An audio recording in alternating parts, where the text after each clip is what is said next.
बिहार के उप मुख्यमंत्री और लाखों युवा को नौकरी देने वाले युवा नेता भाई तेजस्वी प्रसाद यादव जी, आप सभी के लोकप्रिय प्रत्याशी युवा नेता श्री श्रवण कुशवाहा जी, इस कार्यक्रम में उपस्थित हिसुआ विधायक बहन नीतू सिंह जी, इस कार्यक्रम में उपस्थित आरजेडी अध्यक्ष जिला के उदय यादव जी और हमारे साथी शक्ति यादव जी, और इस कार्यक्रम में उपस्थित हमारे मिथिलेश चौहान जी जिला प्रभारी, अशोक केवट जी नवादा के वीआईपी पार्टी के जिला अध्यक्ष, गोरेलाल चौहान जी वीआईपी पार्टी के नेता, और यहाँ पूर्व मुखिया देवनंद चौहान जी जिला परिषद सदस्य, कन्हैया चौहान जी जिला अध्यक्ष, धर्मवीर चौहान जी युवा जिला अध्यक्ष वीआईपी पार्टी, श्री चौहान जी प्रदेश सचिव, अशोक चौहान जी जिला अध्यक्ष, राकेश चौहान जी, धनंजय चौहान जी, अनिल चौहान जी, नवल केवट जी, विद्याभूषण केवट जी जिला परिषद सदस्य, रघुनाथ चौहान जी, मनीष चौहान जी, मुकेश चौहान जी, शिव शंकर चौहान जी, वीरेंद्र चौहान जी, सुभाष चौहान जी, विशेखर चौहान जी, लक्ष्मीकांत चौहान जी, अरविंद चौहान जी, उदय चौहान जी, विनय कुमार जी, उदय चौहान जी, और वीआईपी पार्टी के प्रदेश युवा अध्यक्ष भाई पप्पू चौहान जी, और महागठबंधन इंडिया गठबंधन के सभी नेतागण इस सभा में उपस्थित बड़े संख्या में युवा साथी, सम्मानित गार्जियन और इलेक्ट्रॉनिक मीडिया के साथी सभी को सनत मल्ला मुकेश सहनी की ओर से नमस्कार प्रणाम। साथियों, आप सभी को बहुत बहुत धन्यवाद।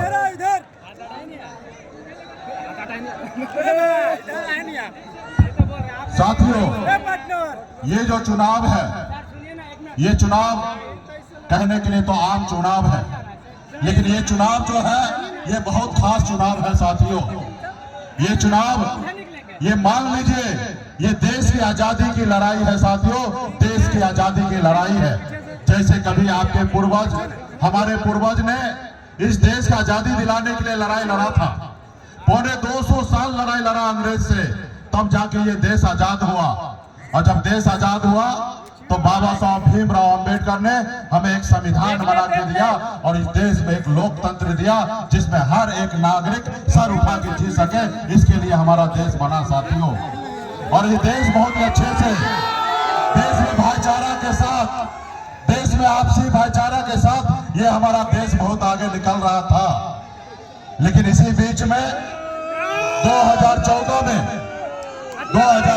एक नेता आए और वो नेता ने आप सभी से, हम सभी के बीच में एक वादा किए।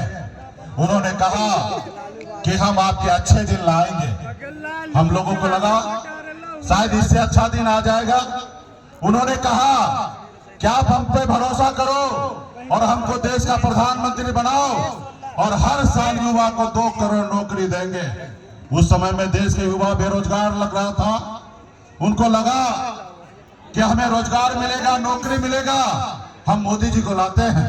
फिर मोदी जी ने कहा कि आप हमें लाओ और विदेश में जो काला धन है उसको हम भारत में लेके आएंगे और सबके खाता में 15-15 लाख रुपया दे देंगे। हमारे लोगों को लगा कि सही बात है, विदेश में काला धन बहुत है, इंडिया में आएगा हमको 15-15 लाख रुपया मिल जाएगा। उसके झांसे में आ गया। साथियों, ये वैसे ही जैसे हिटलर ने अपने देश में चुनाव जीतने के लिए वादा किया था कि हम टैक्स फ्री कर देंगे, हम लोगों को पढ़ने लिखने के लिए एजुकेशन फ्री कर देंगे, हम आपका इलाज फ्री कर देंगे।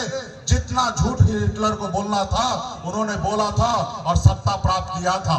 उन्हीं को कॉपी करके हमारे देश के प्रधानमंत्री जी ने देश के जनता के साथ झूठ बोला और देश के जनता ने बोला जनता ने उनके पर भरोसा किया। आज साथियों, आज बताइए, देश के युवा जो है बेरोजगार है, रोड पे भटक रहा है, उसका शादी नहीं हो रहा है और ये कह रहे हैं कि हम अच्छे दिन लाए हैं। साथियों, आज हमारे देश के युवा बेरोजगार है, परेशान है और ये कुछ सुनने वाला नहीं है। अरे साथियों, आप सबको एक योजना पता होगा मोदी जी का। मोदी जी ने जब चुनाव जीत के आए तो उन्होंने अपने सांसद को कहा कि आप अपने अपने लोकसभा क्षेत्र में एक गांव को गोद लो और गांव को अच्छे से आगे बढ़ाओ। और आप सभी को पता होगा वो गांव कहाँ गया, उस गांव कहाँ कैसे विकसित हुआ, आप सबको पता होगा। और जब मोदी जी का दूसरा जो काल हुआ 19 का, उस समय में गांव का चर्चा करना छोड़ दिया। आप यूं कह दीजिए कि मोदी जी से और उनके सांसद से हमारा देश का एक गांव उनसे संभाल नहीं पाया साथियों, एक गांव संभाल नहीं पाया, ऐसी उनकी योजना है साथियों।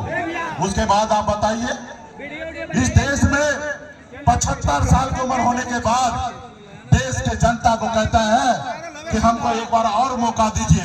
2 बार तो मौका दिए और तीसरी बार हमको मौका दीजिए, हम देश के लिए कुछ करेंगे। आप बताइए, 75 साल के बाद मौका मांग रहे हैं। और देश में कि उन्होंने अग्निवीर योजना लाए। वो अग्निवीर योजना ऐसा था कि देश का युवा 18 साल की उम्र में अप्लाई करेंगे और 4 साल के बाद 22 में रिटायरमेंट हो जाएगा। 22 में रिटायरमेंट हो जाएगा। आप बताइए, एक नेता को चुनने के लिए भी, चाहे वार्ड का नेता हो या देश का प्रधानमंत्री हो या विधायक हो, सांसद हो, उनको भी 5 साल का मौका मिलता है। लेकिन देश का युवा के लिए ऐसा योजना जो देश के लिए सरहद पे जाकर गोली खाने के लिए तैयार होता है अपने सीने पे, ऐसे युवा के लिए मात्र 4 साल के लिए योजना कि 4 साल के बाद आपका रिटायरमेंट हो जाएगा। 22 साल का उम्र होइएगा, जब तक आपका शादी नहीं होगा उससे पहले आप रिटायरमेंट हो जाइएगा।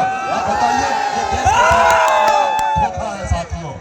उसके बाद अभी एक और उनका योजना था, आप हमें चंदा दो और हम आपको टेंडर देंगे।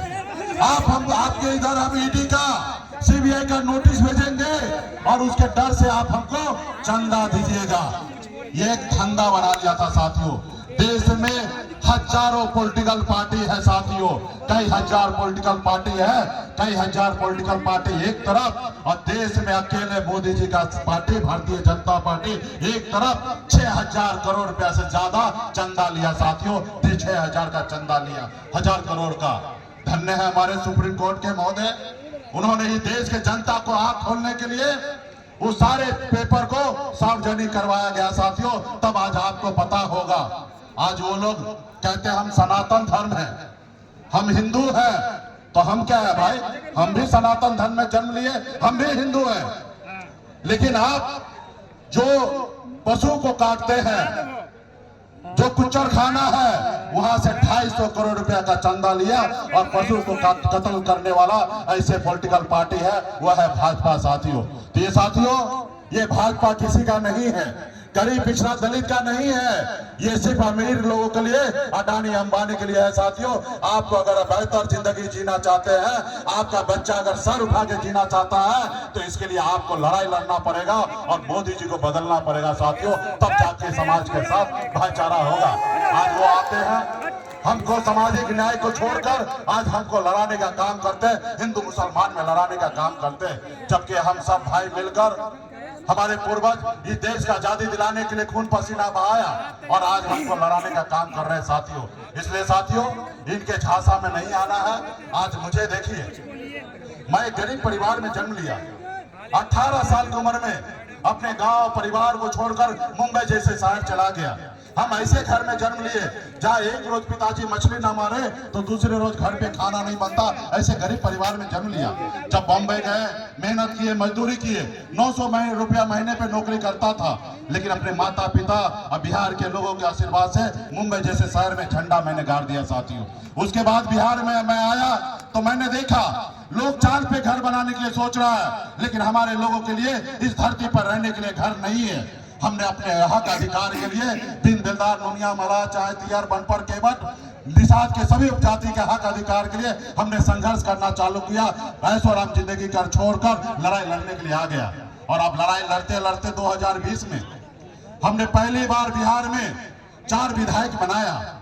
अपने दम पर बिहार में हम मंत्री बने। हमारे पास 4 विधायक ही भले था, लेकिन 74 से कम नहीं था। हमारे समर्थन से